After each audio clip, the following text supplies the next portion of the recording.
Olá, o Fórum do Trabalhador de hoje é especial. Nós estamos aqui no Clube dos Trabalhadores das Indústrias Gráficas de Ribeirão Preto, onde estamos acompanhando o terceiro torneio intersindical. Um momento muito importante do movimento sindical, onde trabalhadores e diretores estão integrados praticando esporte. E quem nos recebe é o Aristeu Martins de Menezes, presidente do sindicato. Aristeu, tudo bem? Tudo bem, boa tarde, André. Eu agradeço a presença de vocês e toda a sua equipe nesse terceiro torneio intersindical que está sendo realizado aqui no Clube dos Gráficos. É com muita satisfação que recebo você aqui com o seu programa. Aristeu, mais uma vez você abre as portas do clube para receber as outras entidades sindicais. Isso mostra um momento de união em Ribeirão Preto dos sindicatos que durante todo o ano lutam para as conquistas trabalhistas. Com certeza, né? Todos nós, as categorias são todas diferentes, André, mas o intuito do sindicato é o mesmo, é lutar pelo trabalhador de todas as classes. Então, eu acho que tem que ter, se interagir, tem que estar realmente todo mundo junto, todos os sindicatos unidos, para que a gente consiga melhorias cada vez melhores para a categoria dos trabalhadores. Nos anos anteriores, muita disputa, porém muito respeito, né? É um ambiente tranquilo, a gente percebe a presença de famílias, pais trazendo crianças, trazendo as esposas. Isso mostra também essa integração. Com certeza, aqui está aberto tanto para sócio como para... Já fiz vários acordos, assim, parceria com os outros sindicatos, como os frentistas, dos hoteleiros, a gente tem essas parcerias. Que mesmo outras categorias pode vir para o clube aqui, que será bem-vindo e será bem recebido pela diretoria. Aristeu, tem gente que critica um pouco, porque acha que sindicato não deve se envolver com essas coisas. Tem que ser só lá no dissídio, na negociação. Porém, conversando aqui com os atletas, as pessoas ficam felizes quando o sindicato oferece opções, como lazer, entretenimento, esporte, cultura. Fale um pouquinho sobre isso. Ô André, para te falar a verdade, tem as pessoas que criticam e tem as pessoas também, tem mais pessoas que elogiam do que aquelas que criticam. Em tudo hoje, todo mundo tem crítica, tanto no trabalho como profissional. Todo profissional tem um bom profissional e um mau profissional, como tem bom patrão e mau patrão. Então tem bons sindicatos e maus sindicatos também, você sabe disso. Então o que a gente aqui faz é procurar trabalhar sério com a categoria, conseguir um bom dissídio, que esse ano nós já estamos quase fechando o dissídio coletivo, certo, da categoria, que não é fácil. Muitas vezes a gente vai para São Paulo, viaja, e muitas vezes até eu gostaria que muitas vezes a próprio trabalhador não sabe a luta que é do sindicato para conseguir um aumento.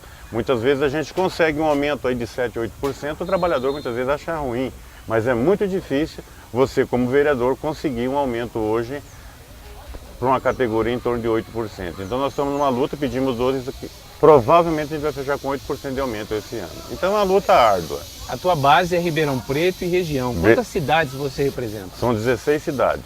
E a negociação é individual? Cada cidade fecha um plano ou vocês fecham um valor integral para todo o estado? Todos os sindicatos, são 17 sindicatos filiados à federação. Então todo mundo, a gente não desvincula, cada um fazer separado.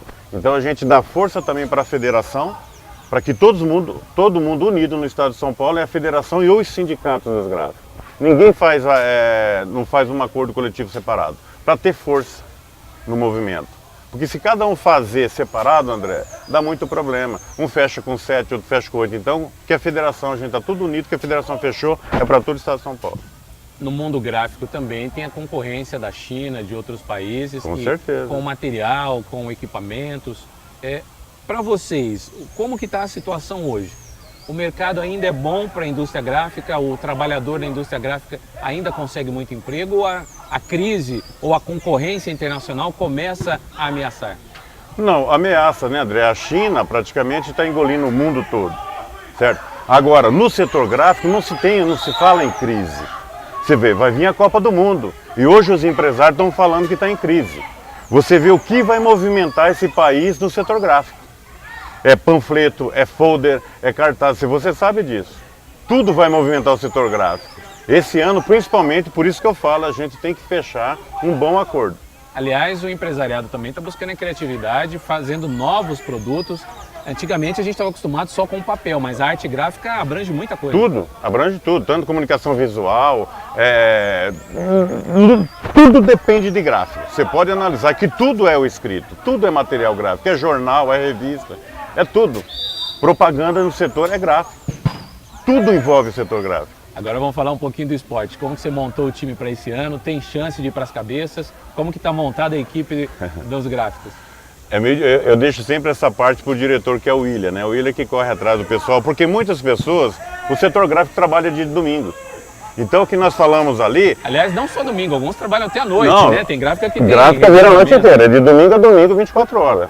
Isso é fato. Em Ribeirão Preto, tipo o Gráfico São Francisco, Vila Impressa, todo trabalha 24 horas. O que acontece é o seguinte, muitas empresas não deixam o trabalhador participar desse campeonato. Por quê? Se machuca no campo e depois não vai trabalhar, fica afastado. A gente também tem uma pressão da própria empresa que não deixa funcionário participar desse campeonato dos gráficos. Eu não sei se algumas empresas também não querem que os trabalhadores se unam muito ao sindicato. Porque você sabe, André, o problema do empresário não quer que muitos trabalhadores procurem o sindicato de origem para saber o que está acontecendo. A maioria do patronal é assim, principalmente o setor gráfico. Exatamente.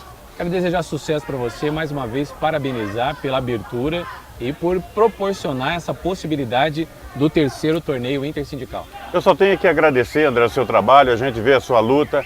Eu até estava falando antes dessa entrevista, você estava falando, você sempre é uma pessoa que está no meio sindical, você está nos eventos, sempre nos apoia na Câmara Municipal. Eu quero deixar meu agradecimento de coração de toda a diretoria dos trabalhadores gráficos de Ribeirão Preto e região.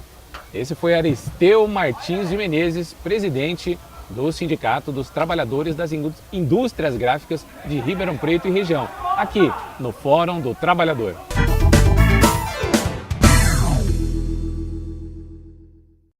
O nosso próximo entrevistado é o Sebastião Divino da Cruz. Ele é presidente do Sindicato dos Empregados em Estacionamentos e Garagens de Ribeirão Preto e região. Tá dando a entrevista aqui, mas está preocupado porque o time dele está jogando lá agora. É a primeira partida desse terceiro torneio intersindical. Sebastião, mas segundo ano de participação, qual que é a importância do seu sindicato participar de um evento como esse? Em primeiro lugar, André, boa tarde a todos. A minha preocupação com o time que a gente está falando, o ano passado a gente jogou, perdemos, pegamos um canequinho lá em último lugar. Esse ano, nós estamos preocupados com pegar o primeiro, não queremos pegar o segundo nem o terceiro, nós estamos batalhando para pegar o primeiro, você entendeu? Então, é isso aí, a gente... Olha lá, quase que sai um gol ainda, quase que sai um gol ainda, rapaz. Ele está muito preocupado com a equipe, mas vai ali, olha para frente, realmente. Vamos conversando. Realmente. Me fala uma coisa, como que anda lá o sindicato, quantas cidades vocês representam? André, eu tenho 26 cidades, Ribeirão Preto é a matriz, as outras cidades 26, com Ribeirão Preto. Qual o mês do dissídio de vocês? Setembro. Como foi a negociação esse ano? A negociação foi automática, foi o índice mais 2% sobre o índice. Então, deu uma média de 8,07%, entendeu? Então, foi um índice até bom, sem briga, sem você precisar se preocupar com reajuste, assim, ir lá discutir, porque nosso dissídio é para 2 em 2 anos, todo ano você tem que ir lá, brigar com o patrão praticamente ser humilhado. Como que está o mercado para vocês? Está tendo muito emprego? Está tendo problemas de ocupação? Como que funciona? Não, até que está tendo emprego sim, viu? Todo lugar que você chega, tá todo mundo contente, o trabalhador está contente, ninguém reclama, certo? Aliás, as cidades crescendo, o centro crescendo, precisa cada vez mais de estacionamento. Né? Exatamente. Para você ter uma ideia, Rio Preto tem estacionamento em cima do outro. E teve uma previsão agora para abrir 40 estacionamentos lá em Rio Preto, desmanchar aquelas casas velhas, que as casas velhas que estão em volta, esse povo pessoal tudo comprando, dá uma média de 40 casas ali, tudo comprando para fazer estacionamento. Entendeu? Quer dizer que o ramo não está ruim, né? Está uns ótimos ramos. Aqui em Ribeirão mesmo tem muito lugar, você vê uma residência, pouco quase desmanchado, você passa lá, está um estacionamento já. Você entendeu? Entendi. Voltando para o esporte agora, qual que é a importância desse tipo de atividade que acaba unindo os sindicatos, as categorias diferentes, todas juntas? Isso aí, a importância é uma homenagem ao trabalhador, você entendeu? O trabalhador, ele fica o ano inteiro sem seu esporte, sem nada. Então o que a gente faz? A gente une com os sindicatos, faz um churrasquinho, faz uma tacinha, um brinde para eles, você entendeu?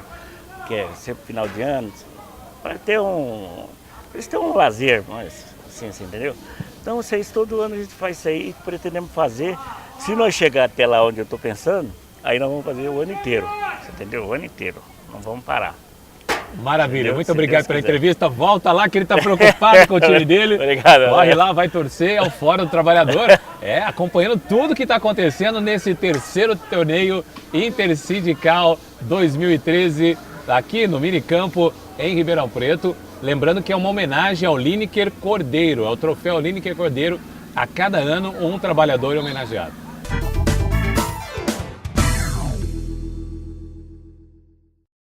Comigo agora o Vanildo Custódio, você já conhece, do Sindicato dos Frentistas, sempre conosco aqui no Fórum do Trabalhador. Vanildo, hoje está mais agradável do que aquele estúdio quente, né? Sem dúvida, André. Hoje é um dia festivo, né? Para todas as categorias que hoje está participando.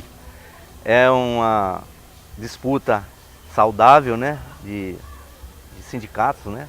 Nós temos alguns sindicatos que participam desse torneio, que é importante para toda a categoria, para todos os trabalhadores. É uma disputa em que a gente possa estar conversando com os companheiros, trabalhadores, conhecendo até mesmo outros companheiros de outras categorias, né? E os familiares, né? É importante isso, né? O legal é que aqui tem sindicalistas e tem também trabalhadores. Sim. Existe essa integração, essa troca de experiência. Isso acaba valorizando ainda mais a atuação do movimento sindical? Sem dúvida, André. É importante essa integração do sindicalista com os trabalhadores, né? Tá participando de uma atividade esportiva dessa, no sentido de que esses trabalhadores possam cada vez mais se aproximar do sindicato, né? Que tem muitas vezes os trabalhadores, às vezes, ele só sabe que tem um sindicato, às vezes, quando tem um desconto na folha de pagamento, né? Então, que é a contribuição para o sindicato. Então, numa dessa aqui, o trabalhador ele já sabe para que serve o sindicato. Não serve só para lutar pelo salário, mas também trazer benefício, trazer esse entendimento com outras categorias e com os familiares. Aliás, o Fórum do Trabalhador tem essa preocupação de incentivar o trabalhador a procurar o seu presidente, a sua diretoria, conhecer a sede do sindicato, conhecer as benfeitorias que existem, os direitos que ele possui, e nada melhor do que também numa atividade de recreação, né? Claro, é uma atividade esportiva, ela é bem-vinda, porque a gente sabe que os trabalhadores muitas vezes têm dificuldade, às vezes até tempo, de participar de algumas atividades esportivas, e o sindicato oferecendo isso, certamente o trabalhador ele tem um acesso melhor com a sua diretoria, naquilo que você falou. Muitas vezes o trabalhador às vezes nem conhece o presidente do seu sindicato, né? E numa atividade dessa ele fica conhecendo, além do presidente, toda a sua diretoria, a sua família, né? E isso é muito importante para o trabalhador, né, em si. Então o trabalhador ele tem que vir participar, que é uma atividade saudável, né? A gente acaba também fazendo uma participação maior no sentido de realmente integrar as famílias, né? As pessoas, tá no convívio, né? No clube, com o objetivo de fazer com que esses trabalhadores possam cada vez mais procurar o seu sindicato, conhecer sua diretoria, e a gente espera que esse torneio, que já está na sua terceira edição, ele possa ter uma ampliação maior ainda. Por quê? Porque a nossa intenção como sindicalista é sempre buscar que outros companheiros venham participar desses torneios, que é todo final do ano que nós fizemos, para que a gente possa também no dia a dia do sindicalismo, André, tá buscando a alternativa em discussão daquilo que muitas vezes os trabalhadores a gente tem batalhado em Brasília, no Congresso Nacional, para trazer direito para os trabalhadores. Então a gente sabe muito bem que a união é que realmente faz com que todo o movimento sindical faça uma luta saudável em busca do direito dos trabalhadores. São jogos aos finais de semana e eu percebo uma preocupação muito grande da organização para que não tenha violência, para que não tenha jogadas mais duras, até porque a vida continua na segunda-feira e o trabalhador tem que estar lá no batente, né? Perfeito, André. São trabalhadores, então eu acho que tem que se respeitar, porque, como você falou, no dia seguinte, ou até mesmo daqui a pouco, tem muitos companheiros que vai estar indo trabalhar. E os frentistas, como vocês estão preparados aí? Então, nós estamos aguardando nossos companheiros estar vindo, né? Tem alguns companheiros novos que estão entrando esse ano, né? Porque a nossa atividade, André, é uma atividade, ela é muito, troca muito, né? No posto de gasolina, a rotatividade é grande, né? Do frentista. Então, alguns são figurinha carimbada, né? Porque gosta de trabalhar no posto, gosta de fazer esporte, continua na equipe. Mas tem alguns companheiros novos, né? Agora, com muitos postos 24 horas, com várias alternativas de horário, fica difícil até para treinar a equipe, né? Assim, o que é o seguinte, como a gente sabe que a atividade do posto de gasolina, ela é muito dinâmica e também alguns companheiros, não são todos os postos que tem os companheiros que jogam bola. O que a gente faz? A gente acaba pegando um de um posto, dois de outro, três de outro e acaba formando essa equipe desta forma. Por quê? Porque é por causa da atividade mesmo do posto de gasolina, que a média é 10, 15 funcionários, né? 20 funcionários por posto. Né? Vanildo, vamos aproveitar o momento, já estamos divulgando durante todo o mês, está chegando a grande festa do frentista e o pessoal tem que passar lá para pegar a pulseira, pegar o convite, como que é isso?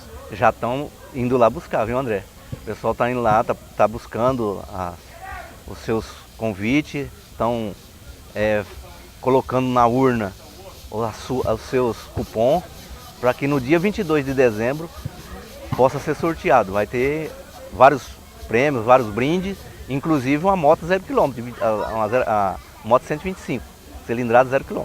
Você já sabe, mas é bom repetir o endereço do Sindicato dos Frentistas. Endereço e telefone, Vanildo. O endereço é na rua Floriano Peixoto, número 58 em Ribeirão Preto. E também o telefone lá é 3611-1968. Companheiro, procurar ligar lá ou até mesmo ir lá no sindicato. Qualquer dúvida nós estamos lá para esclarecer. Ó, deixa eu dar uma olhada aqui na tabela, vocês vão estrear contra os gráficos, já me dá o placar aí do jogo. Então, o placar é difícil falar, né? Jogo é jogo, né? Então eu não sei o adversário como que vai estar vindo, né? Mas eu acredito que 2-0 para nós está suficiente. Muito bem, boa sorte para você, obrigado pela visita. Obrigado aí. Segue aqui o Fórum do Trabalhador acompanhando a terceira Copa Intersindical de Ribeirão Preto e região.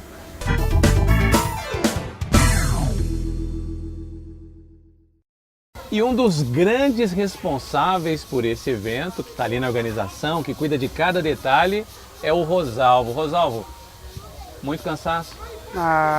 Um pouco, né, André? Organizar um torneio, né? Esse é o terceiro torneio intersindical, né? A gente precisa da colaboração dos organizadores das equipes, né? Para a gente poder caminhar bem, igual os outros dois campeonatos, né? Não teve briga, não teve pontapé, né? Então isso é importante.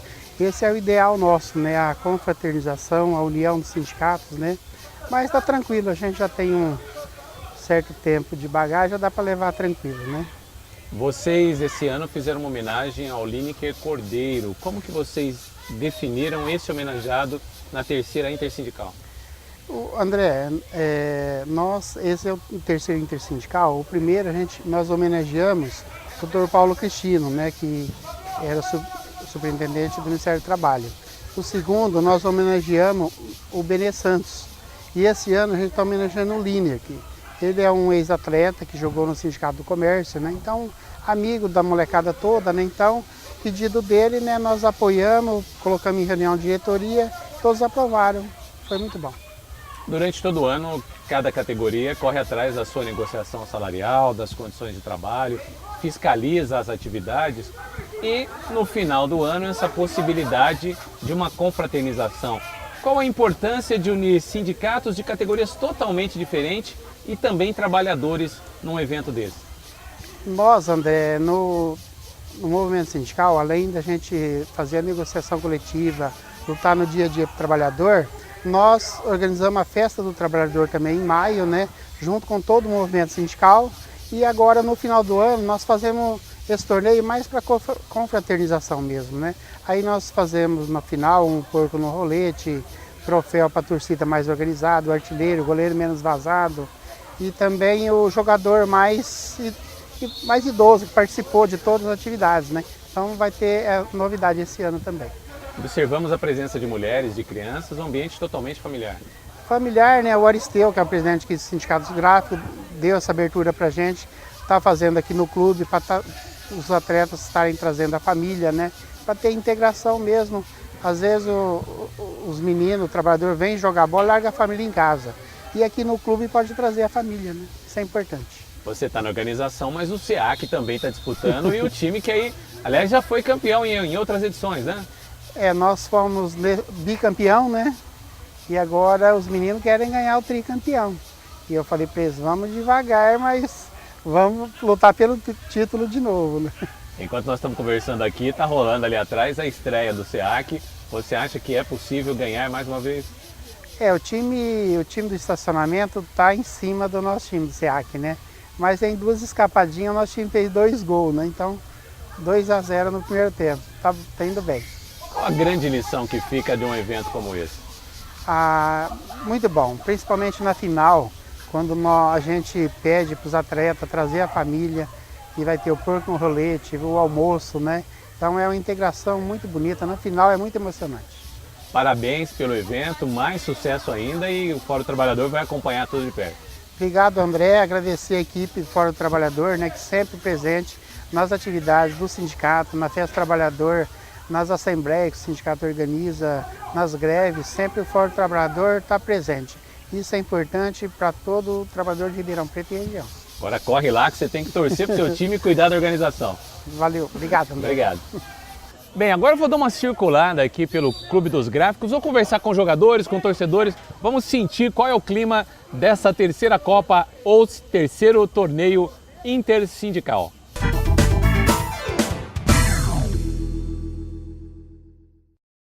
E pelo primeiro ano o Sindicato dos Químicos participa desse torneio intersindical. Qual a importância de atividades como essa que acabam unindo as entidades sindicais? A importância é muito grande, né? Porque as entidades sindicais têm que se unir muito para combater várias coisas que acontecem com os trabalhadores, né? E esse torneio vem a trazer um benefício a mais pela integração de todas as categorias para conseguir amenizar cada vez mais as condições de trabalho. Durante todo o ano tem a preocupação com a reivindicação salarial, com condições de trabalho, mas o lazer também é importante para o trabalhador. Sim, muito importante. É uma parte do trabalhador, uma parte bem essencial para um pouco distrair a cabeça, tá? Cuidar um pouquinho da saúde também, porque esporte, além de lazer, é saúde. Os químicos chegando pela primeira vez, como que está a equipe e qual a expectativa? A expectativa está muito boa, viu? Pela primeira vez que a gente participa, a equipe está bem unida, tá? Eles estão querendo levar esse caneco, viu? Boa sorte para você, sucesso. Obrigado, igualmente. Enquanto o pessoal está lá na disputa, quem fica muito atento é o pessoal da mesa, que olha, a coisa é oficial, tem ficha, tem RG na mão, muito difícil acompanhar a partida? Não é difícil não, já estou acostumada já com esses meninos já do campeonato anterior já conheço quase todos eles já. Um ambiente muito agradável, né? As pessoas, além da disputa pelo troféu, têm também amizade. Tem bastante, são bem, como se diz, né? Como posso te dizer, são mais certinho. São companheiros, né? O pessoal não começa a perturbar tanto a arbitragem, são poucos os que perturbam a arbitragem, mas são muito convidativos, sim. Apesar de ser uma festa, tem a regra da Liga, de Futebol Society, tem ficha, tudo documentado para a história. Certinho, tudo legalizado, sim, certinho. Fazer a coisa certa, né? Agora vamos embora que nós estamos atrapalhando aqui, o juiz já deu uma piscada ali, né? É que mostrou quem fez o gol. Maravilha, bom trabalho. Igualmente, obrigada, bem. Vamos chegando aqui, a equipe dos gráficos, né? Isso. Qual que é a importância desse tipo de campeonato para vocês que acaba juntando várias categorias? É bom também que faz parte para confraternizar todo mundo, né? Que tem dos outros sindicatos também, então a gente acaba fazendo uma amizade e faz um esporte também que é bom para a saúde. É muito disputado, mas as pessoas têm cuidado para não machucar o outro, até porque a vida continua na segunda, né? Até porque depois tem que trabalhar também, né? Então tem que ir com cuidado também. Qual a expectativa de vocês para esse ano? Como está a preparação da equipe? Ó, a equipe esse ano, acho que tem alguns reforços aí, mas acho que vamos dar bem. Dá pra ir pra cabeça? Dá pra levantar o caneco hoje. Boa sorte, tá? Obrigado. O Eduardo tá pegando a imagem agora, eu tô chegando perto do pessoal que tá preocupado com o placar aqui, porque a equipe tá perdendo. O que tá acontecendo nessa estreia? O time tá um pouco desentrosado, né? E é normal também no começo ter nervosismo, mas no segundo jogo a gente vai tentar melhorar, marcar um pouquinho, né? Treinar para poder ver se a gente melhora pro segundo jogo, porque o primeiro tá difícil, viu? Apesar da disputa, tem essa integração entre as várias categorias, isso é importante? Isso é muito importante, né? Porque às vezes tem pessoas do próprio sindicato, pessoas que trabalham na categoria, que não sabem que tem essa integração, que tem um jogo de futebol, que tem um clube, que tem algum benefício. Então isso daqui é bacana para trazer a família, para todo mundo se integrar, isso aí é ótimo. Então quem está em casa assistindo agora, semana que vem tem mais, você pode fazer o convite.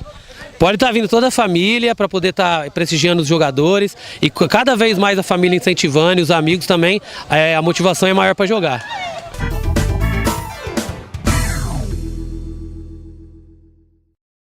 Bem, já falamos de esporte, agora vamos falar da saúde do trabalhador. Eu conversei com a doutora Darlene Caprari Pires Mestriner e nós vamos falar sobre cuidados com utilização de medicamentos.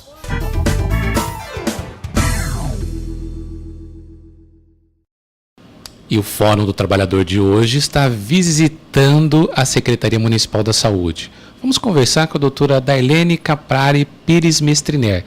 Ela que, além de assistente do secretário municipal da Saúde, é farmacêutica, durante muito tempo esteve à frente do sistema, do serviço de farmácia da Secretaria Municipal da Saúde.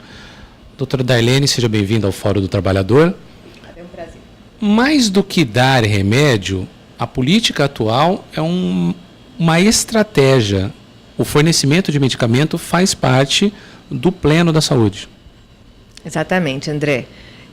A assistência farmacêutica está vinculada a uma política pública de saúde para que a gente consiga garantir o acesso aos tratamentos, né, aos medicamentos essenciais com uso racional.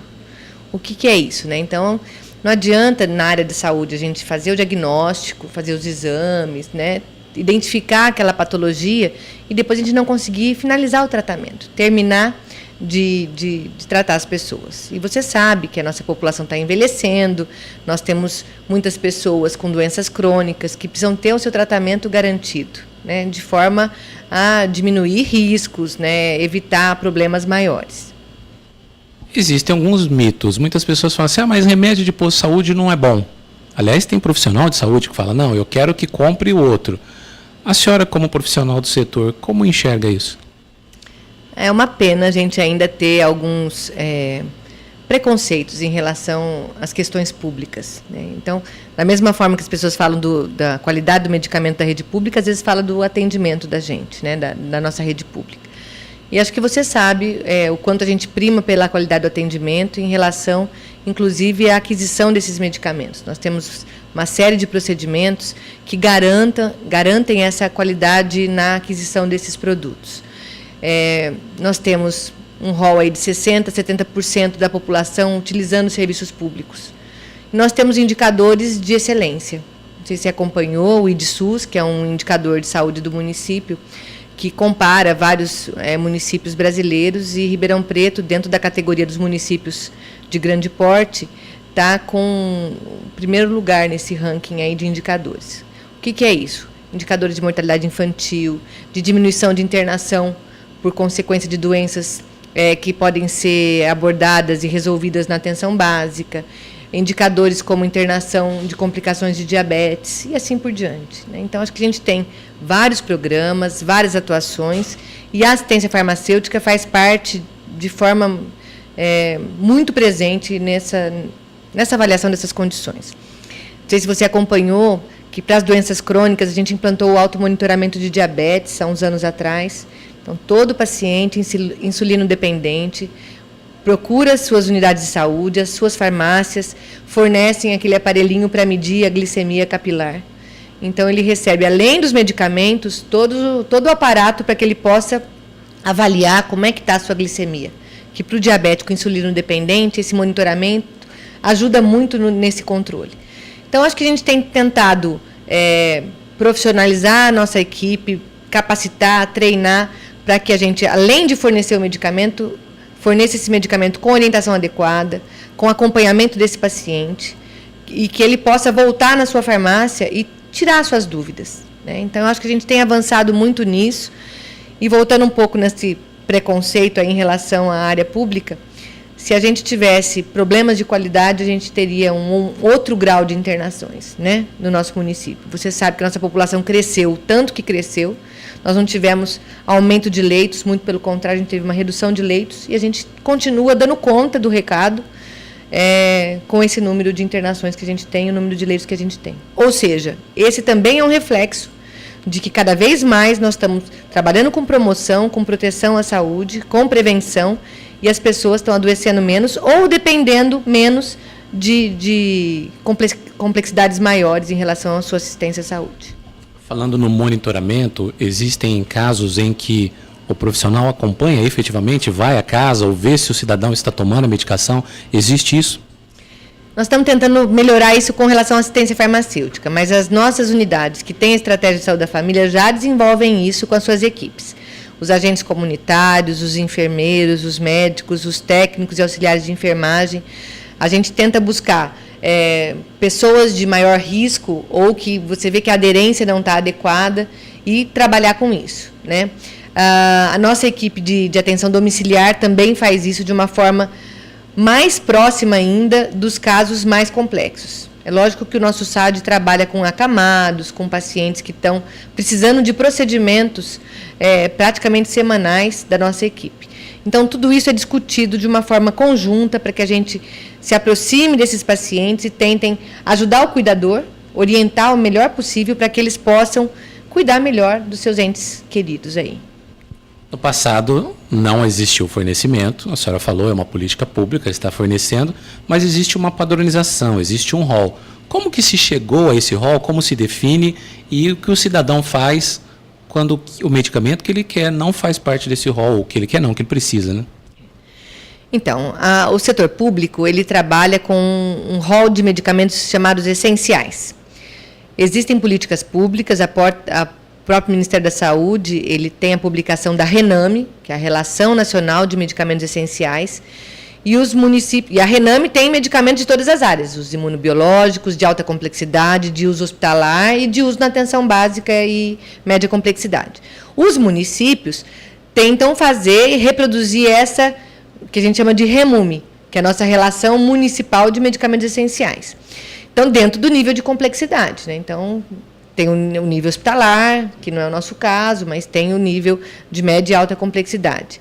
Dentro desse rol de medicamentos, a gente classifica em 3 grandes grupos do que é dispensado ao paciente, né, fora do âmbito hospitalar. São os medicamentos considerados básicos, os medicamentos considerados especiais e os medicamentos estratégicos. Esses 3 grupos têm linhas de financiamento diferentes, né? O estratégico são medicamentos que o Ministério garante o fornecimento e financiamento. Nesse rol entram as insulinas, os antirretrovirais, o que a gente chama aí do coquetel da AIDS, né, que a população conhece mais com esse nome mais comum, os medicamentos para tuberculose, hanseníase, que tem a ver com empresas, indústrias farmacêuticas ligadas ao governo, que produzem de forma diferenciada. São medicamentos em que a ação da área pública é imprescindível, né? Então, o Ministério adquire esses medicamentos e repassa aos estados e municípios. Os especiais é aquele chamado alto custo. Tem um protocolo específico para algumas patologias, são medicamentos normalmente mais caros, em que as pessoas podem ter acesso a esse medicamento também. Esse medicamento, a gestão é do Estado e o financiamento é do Estado e da União. Então, os medicamentos de maior complexidade são financiados pelo governo do Estado e pelo governo federal. E a gestão desse programa de assistência farmacêutica é do Estado. E os básicos são atribuição do município fazer toda a gestão. Então, a nossa relação de medicamentos essenciais do município tem esse componente, mais para atenção básica, e o financiamento também é tripartite. Parte do recurso vem da União, que é um valor per capita, parte vem do Estado e parte vem do município. Então, desse rol de recursos financeiros, o município compra esses medicamentos. Essa relação de medicamentos essenciais, ela prevê o atendimento de 95% das necessidades. Ou seja, nós vamos ter medicamentos eficientes e suficientes para o tratamento da grande maioria dos casos, que são doenças mais prevalentes e que de impacto epidemiológico e dentro do controle de doenças mais prevalentes. Pode ser que tenha algum medicamento que tenha a sua eficácia comprovada, mas que não está nesse rol de disponibilidade dos municípios. Então, nem todos estão disponíveis, mas dentro dos essenciais a gente garante praticamente o que está na Rename. Quando o paciente precisa de um medicamento que a gente não tem, nós temos um programa ligado ao Fundo Social de Solidariedade, que chama Farmácia da Gente, não sei, acho que você conhece bem esse programa, que trabalha com doações, com recebimento de medicamentos de laboratórios, de indústria farmacêutica, de distribuidoras. Às vezes a distribuidora tem a embalagem avariada, teve um problema de amassamento, coisas assim que esse medicamento fica impróprio para uma venda, mas ele está próprio para o uso. Então, esse programa ligado ao município também, mas diretamente gerido pelo Fundo Social de Solidariedade. Então, cadastra esse medicamento, avalia a condição de uso dele e fica disponível para a população. Então, o segundo passo, quando a gente tem algum medicamento não disponível na nossa rede de atenção básica, a gente tenta encaminhar, então, para a farmácia da gente para ver se isso está disponível. A senhora falou do recebimento per capita. Uma cidade como Ribeirão Preto, uma população de 650 mil habitantes e que acaba atendendo 800, 900, quase 1 milhão de pessoas. Como fica essa questão? Recebe menos e gasta mais? Uma coisa, André, que assim, a gente tem falado muito, todo município maior, como é o caso de Ribeirão, tem a prerrogativa de atender a sua população e uma parte importante da região. As pessoas procuram os serviços onde tem o maior grau de atenção e onde os serviços estão instalados. Então, nem todos os municípios menores vão ter todos os graus de complexidade da assistência no seu território. Então, eles vão precisar dos municípios adjacentes que tenham esse perfil para o atendimento. Só que o financiamento, ele não é muito justo, né? O financiamento das políticas públicas federais e estaduais não ajudam muito os municípios polo, vamos dizer assim, né? Esses municípios que são polos regionais e que têm a missão de atender essa população.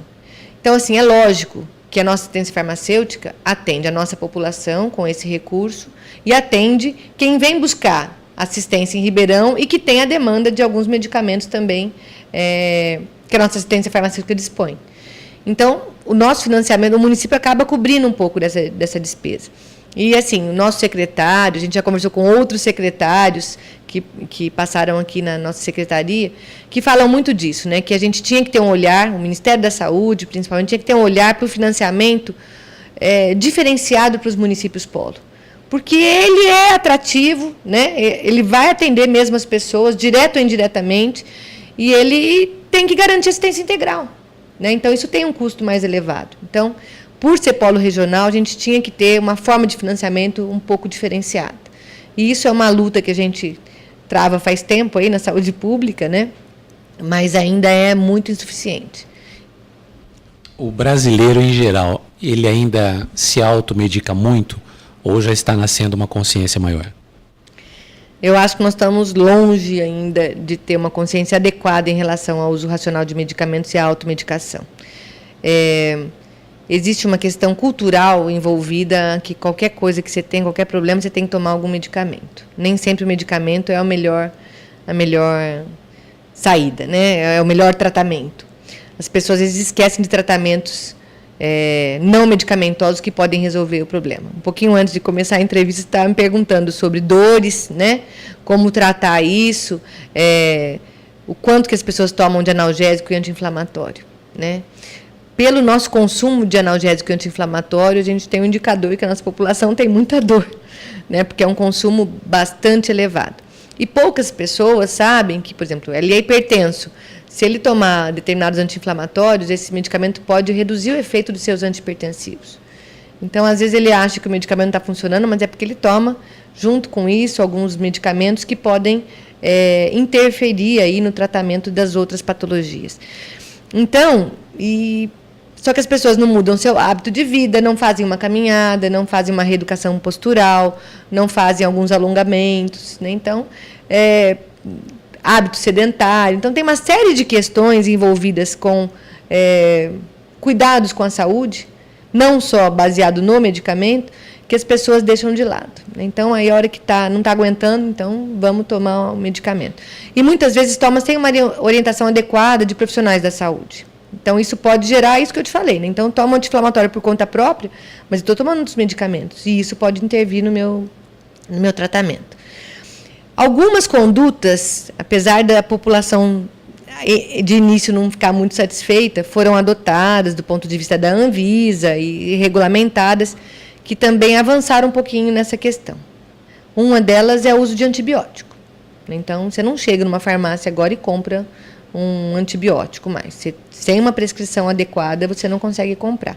Então, ficou um medicamento com uso mais controlado.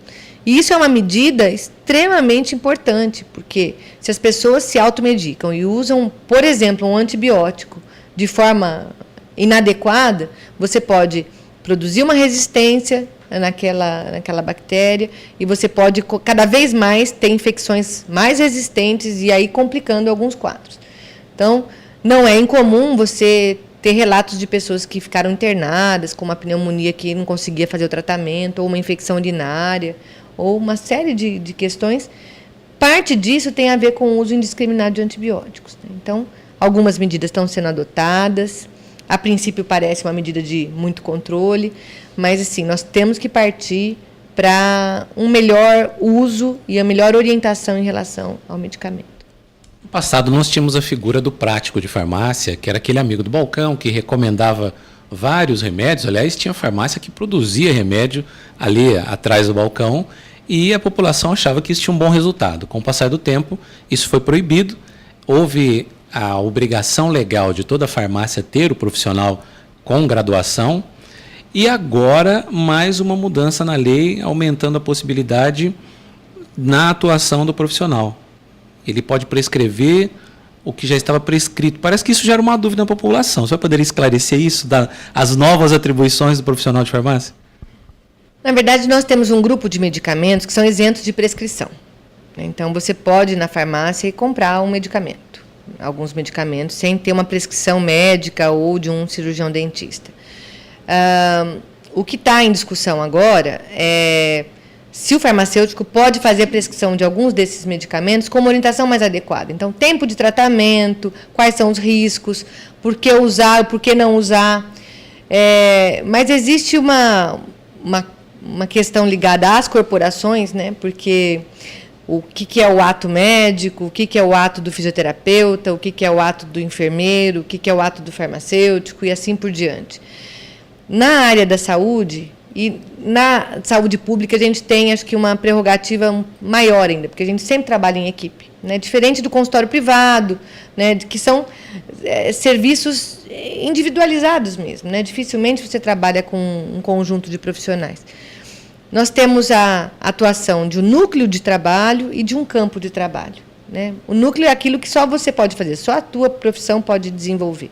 E o campo é uma área de maior abrangência, onde outros profissionais podem trabalhar com a mesma situação. Então, acompanhamento de pacientes, orientação quanto ao uso de medicamentos de forma adequada, né? Então, acho que, assim, trabalhar com esse conjunto, eu acho que é o que dá maior resultado. Eu tenho plena certeza que a resposta aos tratamentos, ao acompanhamento de pacientes, quando é feita por um conjunto de profissionais, ela é muito melhor. Só que a gente atua com as questões das corporações mesmo, né? Então, quanto mais isso abrange vários profissionais, mais os conselhos, os sindicatos específicos vão puxando. Não, isso é só desse grupo de trabalhadores, isso é só desse grupo de trabalhadores. Então, é meio que um estica e puxa nessa área. Eu acho que essa questão da prescrição do farmacêutico ainda vai dar muita discussão. O que eu tenho de conhecimento é que em alguns países, o farmacêutico clínico, por exemplo, dentro de um hospital, o profissional médico finaliza o diagnóstico e a indicação do medicamento, muitos dos hospitais, em alguns países, a indicação de qual é o medicamento adequado para aquele tratamento é feita pelo farmacêutico, né? Isso já existe em muitos locais. E de medicamentos, que não é o que está se fazendo na lei aqui, né? Aqui está se fazendo uma lei de medicamentos, normalmente os medicamentos que já podem ser consumidos sem uma prescrição formal, né? Então, Só que eu acho que no Brasil nós estamos muito longe disso ainda, de trabalhar com isso. Porque nesses hospitais, como eu estava dando exemplo, você tem o farmacêutico ligado à Comissão de Controle de Infecção Hospitalar, então ele sabe, dentro daquela área, por exemplo, da UTI, qual tipo de bactéria que já circulou, qual que é o grau de resistência, que tipo de antibiótico responde melhor. Então, ele é um profissional que está envolvido com essa terapêutica de uma forma mais íntima, né? Então, eu acho que no Brasil nós vamos discutir muito isso ainda e acho que não vai ser uma resolução muito simples. As pessoas conhecem o farmacêutico do balcão de farmácia, nós já falamos dos farmacêuticos das unidades de saúde, dos hospitais, tem também farmacêuticos que trabalham nas indústrias farmacêuticas, nos laboratórios, nas pesquisas. A senhora já é farmacêutica há um bom tempo, parece que a sua filha deseja seguir essa profissão. Valeu a pena? E que mensagem você deixaria para aquele jovem, para aquela jovem que deseja ingressar nessa carreira? Bem, eu acho que eu sou suspeita para falar da minha profissão, porque eu acho que eu fiz um curso muito lindo, difícil, mas um curso grandioso, assim, que me deu uma abrangência muito importante. Eu acabei trabalhando mais voltada para a área de saúde pública, que também dá um outro grau de satisfação. Trabalhar com a saúde pública, apesar da dificuldade de você conseguir implantar os projetos, dificuldades orçamentárias, dificuldades do ponto de vista de legislação mesmo, né? Os procedimentos na área pública são mais fiscalizados, mais organizados e tem que ser com o mesmo perfil de transparência e publicidade. Então, a área pública ela tem uma conotação diferente em relação à transparência, em relação a outras áreas. Só que os projetos na área pública, quando eles conseguem ser implantados, ele consegue beneficiar muita gente. Então, quando você consegue fazer uma boa gestão e consegue introduzir uma nova droga à disposição da população, você beneficia milhares de pessoas. Então, é um trabalho que dá uma gratificação muito grande. Mas o próprio curso de farmácia ele tem um leque imenso de áreas, né? Então, tanto nas farmácias, na orientação, na dispensação do medicamento, como na produção de medicamentos, na área de homeopatia, de manipulação, como na área de indústria.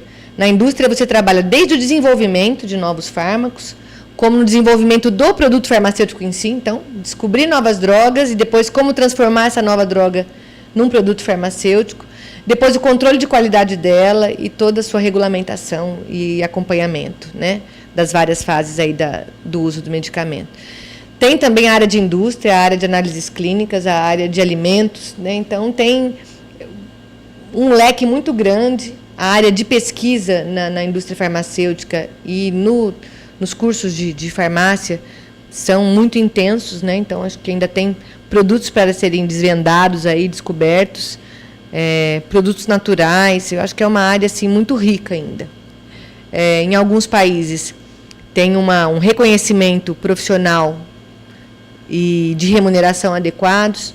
No Brasil, houve um período em que você pode olhar aquelas novelas de épocas antigas, né, que você conhecia muito bem quem era o padre, o médico, o delegado e o farmacêutico, né, o antigo boticário, que trabalhava muito intimamente com a produção individual daquele medicamento para aquela pessoa. Depois da industrialização, nós passamos por um período de que ele aparentemente parecia ser dispensável, porque a indústria produz e eu não preciso mais dele. E acho que nós voltamos a resgatar essa questão da importância de ter alguém que saiba acompanhar os pacientes e saiba orientar sobre o uso do medicamento. Não é só você ir numa prateleira e pegar uma caixinha e achar que está fazendo um uso adequado do medicamento. Então, eu acho que nós estamos voltando para o cenário dessa área. Ainda é uma carreira difícil, né? Um curso difícil, de um mercado de trabalho difícil, mas eu faria tudo de novo.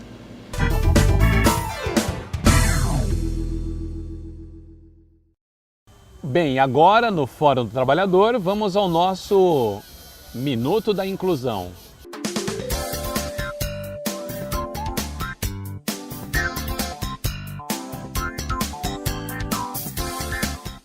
Como assim?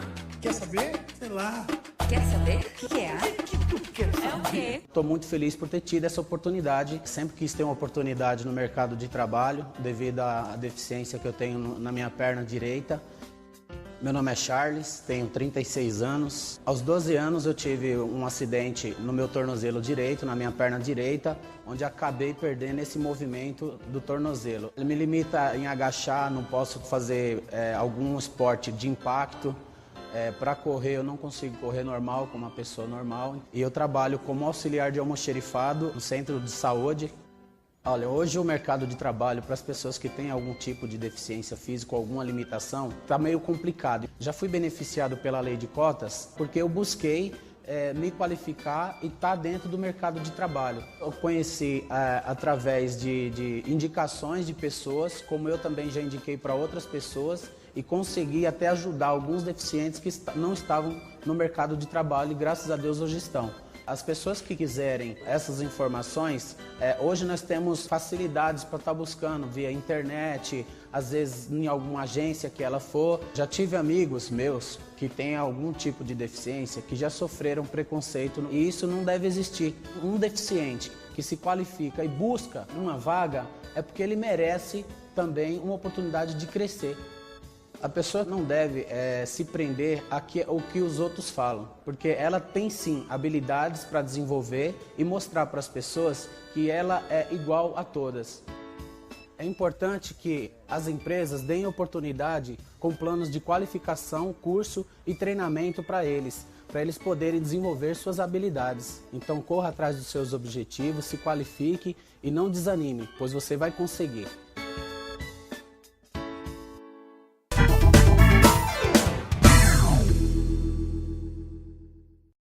No último programa nós falamos sobre assédio moral e muita gente ficou com algumas dúvidas ainda. O pessoal da CUT fez um vídeo muito interessante explicando como funciona o assédio moral. Preste atenção.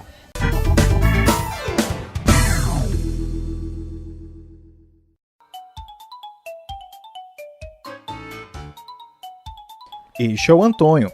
Ele é assistente administrativo na Prefeitura Municipal de Desmoralândia.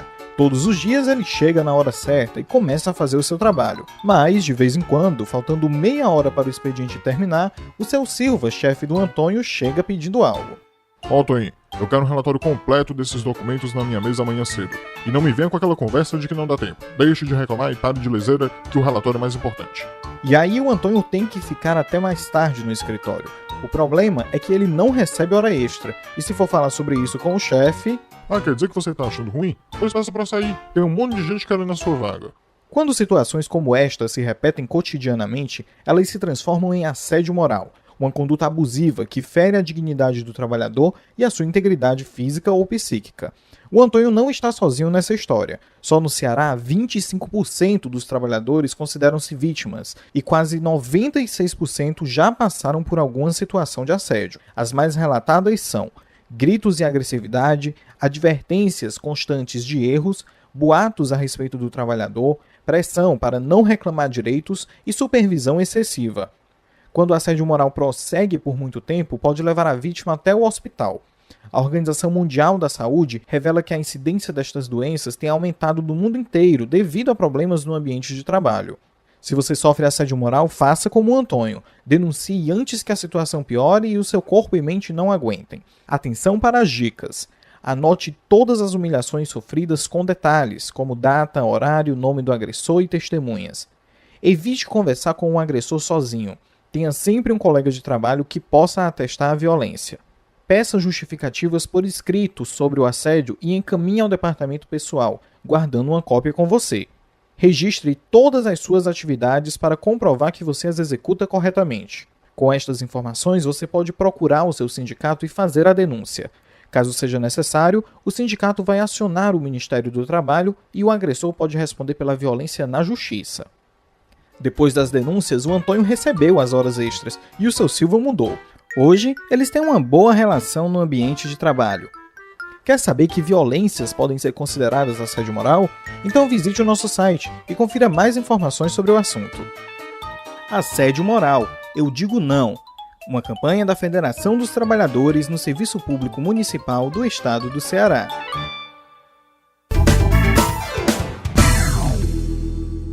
Bem, espero que você tenha gostado desse programa todo especial feito aqui ao ar livre, acompanhando tudo que está acontecendo no movimento sindical. Conto com a sua audiência também no rádio. Nós estamos na Rádio 79 de segunda a sexta-feira, sempre com o boletim às 9 da manhã e um programa especial aos sábados das 8 às 9.